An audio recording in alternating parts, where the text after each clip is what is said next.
Hi guys! For today's video, ang i-share ko sa inyo ang aking healthy version ng instant noodles. So ayan, simulan na natin. Maglalagay lang ako ng tubig sa kaserola. Tatakpan lang natin at hintayin nating kumulo. Pag kumukulo na yung tubig, ilagay na natin yung ating patola. Ilagay na din natin yung ating mixed seafood. Ito lang guys yung nabibili sa grocery. Ilagay na din natin yung seasoning na nakalagay sa noodles. Haluin lang natin.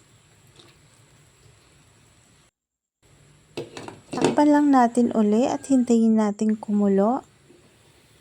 Pag kumukulo na, ilagay na natin yung ating instant noodles. Isang pack lang to guys, kaso hinati ko lang.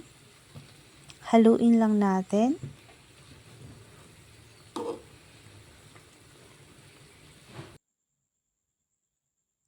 Ilagay na din natin yung ating malunggay. Yung malunggay guys, depende kung gaano kadami yung ilalagay nyo. Maglalagay din ako ng bawang para mas mabango at mas masarap yung ating noodles. So ayan, haluin lang natin. Hayaan lang natin kumulo ng ilang minuto. Ayan, tapos na yung ating healthy version ng instant noodles.